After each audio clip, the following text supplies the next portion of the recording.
آسام میں 50,000 خاندانوں کو بے دخل کرنے والا آسام کے وزیر اعلیٰ ہیمنت شرما کو فوراً عہدے سے برخاست کر دیا جائے اور اس وزیر اعلیٰ پر ہیٹ اسپیچ کے مقدمات درج کیے جائے۔ آسام کے وزیر اعلیٰ نے یہ بھی بیان دیا ہے کہ ہم صرف مسلمانوں کے گھروں پر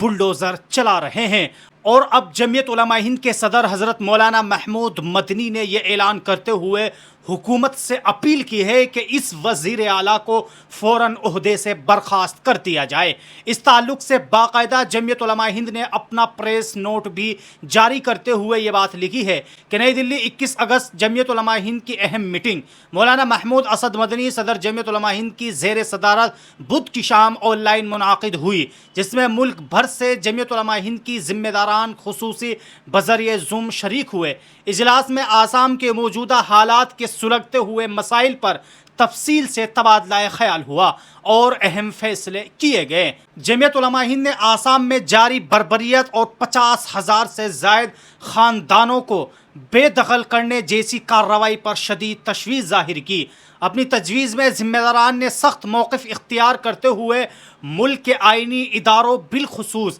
صدر جمہوریہ ہند اور چیف جسٹس آف انڈیا سے مطالبہ کیا ہے کہ آئین کو بچانے کے لیے آسام کے وزیر اعلیٰ کو بلا تاخیر عہدے سے ہٹا دیا جائے اور ان کے خلاف ہیٹ اسپیچ کے مقدمات بھی درج کیے جائے۔ یہ اجلاس یہ واضح کرنا ضروری سمجھتا ہے کہ جمعیت علماء ہند روز اول سے کسی بھی سرکاری زمین پر ناجائز قبضے کی تائید نہیں کرتی، لیکن صد افسوس کہ آسام میں غیر انسانی، غیر منصفانہ سلوک اور مذہبی بنیاد پر تعصب اور نفرت انگیز بیانات نے اس پورے عمل کو انسانی ہمدردی اور انصاف کے دائرے سے خارج کر دیا ہے۔ وزیر اعلیٰ آسام کا حالیہ بیان، جس میں انہوں نے یہ بات بھی کہی ہے کہ ہم صرف میاں مسلمانوں کو بے دخل کر رہے ہیں، اس بات کی کھلی دلیل ہے کہ یہ کارروائی مسلم دشمنی کے جذبے پر مبنی ہے۔ اس کی ایک سنگین مثال یہ بھی ہے کہ اب تک اجاڑے گئے 50,000 سے زائد خاندان 100% مسلمان ہے۔ یہ رویہ نہ صرف آئین ہند کے خلاف ہے بلکہ سپریم کورٹ کی واضح گائیڈ لائن کی بھی مکمل خلاف ورزی ہے۔ جمعیت کی اس میٹنگ میں یہ بھی مطالبہ کیا گیا ہے کہ اب تک اجاڑے گئے تمام خاندانوں کے لیے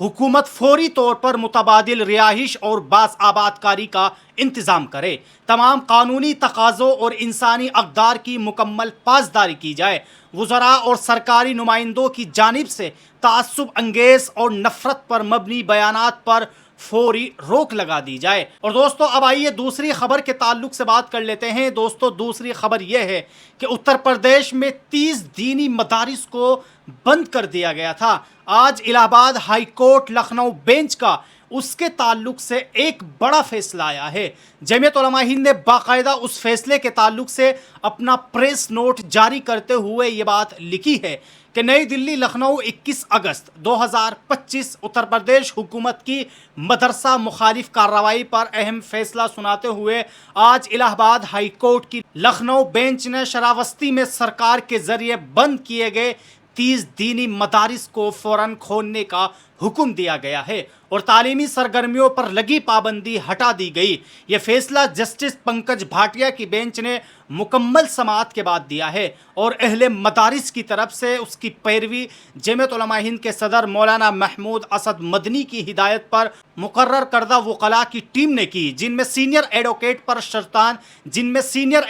پرشانت چندرا، ایڈوکیٹ راج سنگھ اور ایڈوکیٹ علی شامل تھے۔ عرضی گزاروں نے حکومت کی ان نوٹسوں کو چیلنج کیا تھا جن میں انہیں مذہبی تعلیم دینے سے روک دیا گیا تھا اور اداروں کو سیل کر دیا گیا تھا۔ متعدد دلائل کے ساتھ عرضی گزاروں کا موقف تھا کہ اس معاملے میں انہیں سماعت کا کوئی موقع نہیں دیا گیا۔ اس سے قبل 7 جون 2025 کو ہائی کورٹ نے ان مدارس کو گرانے پر بھی روک لگاتے ہوئے یہ بات کہی تھی کہ تمام نوٹسوں کا ایک نمبر ہے جو حکام کی بے عقلی پر دلیل ہے۔ شراوستی میں مدرسوں پر بلڈوزر کارروائی کی اور یک طرفہ اقدامات نے سخت تشویش پیدا کر دی تھی، جس سے باقی اہل مدارس بھی خوف زدہ ہو گئے تھے۔ ایسے حالات میں جمعیت علماء ہند اور مدارس کے ذمہ داران مسلسل رابطے میں رہے اور بالآخر 26 مدارس کی جانب سے 25 مئی کو لکھنؤ بینچ میں مقدمہ دائر کیا گیا۔ مدارس اور وکلاء کے درمیان رابطہ سازی کی ذمہ داری جمعیت علماء ہند کے جنرل سیکریٹری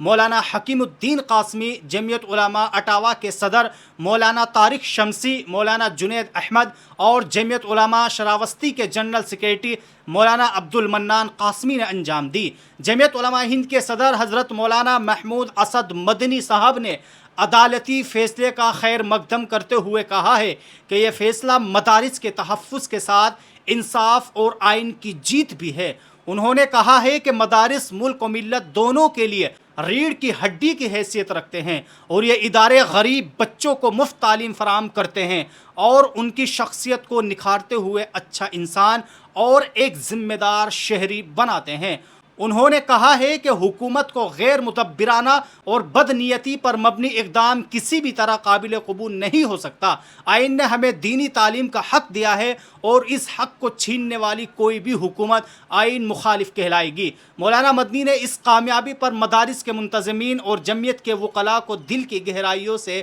مبارکباد پیش کی ہے۔ تو بہرحال دوستو، آپ سب لوگوں نے دیکھا کہ کس طرح آسام کا وزیر اعلیٰ صاف طور پر یہ اعلان کر رہا ہے کہ میں جو آسام کے اندر بلڈوزر کارروائی انجام دے رہا ہوں وہ صرف مسلمانوں کے گھروں پر ہی انجام دے رہا ہوں۔ دوستو، آپ سب لوگ آسام کے وزیر اعلیٰ کے اس بے ہودہ بیان پر اپنی کیا رائے رکھتے ہیں؟ آپ لوگ بھی ہمیں کمنٹ باکس میں ضرور بتائیں، اور اگر آپ ہم سے جڑنا چاہتے ہیں تو آپ ہمارے اس چینل کو سبسکرائب کر سکتے ہیں۔ دلی کے شاہین باغ میں بھی مرحبا ٹریول نے عمرہ سروس سینٹر قائم کر دیا ہے، جہاں سے آپ کو مکمل رہنمائی اور اعتماد کے ساتھ عمرے پر روانہ کیا جائے گا۔ مکہ مکرمہ اور مدینہ منورہ میں اچھی رہائش، زیارات، ٹرانسپورٹ اور سعودی ایئر لائنز فلائٹ اور تجربہ کار گائیڈز کی بھی مدد دی جائے گی۔ ابھی بکنگ کرنے کے لیے اس نمبر پر رابطہ کر سکتے ہیں۔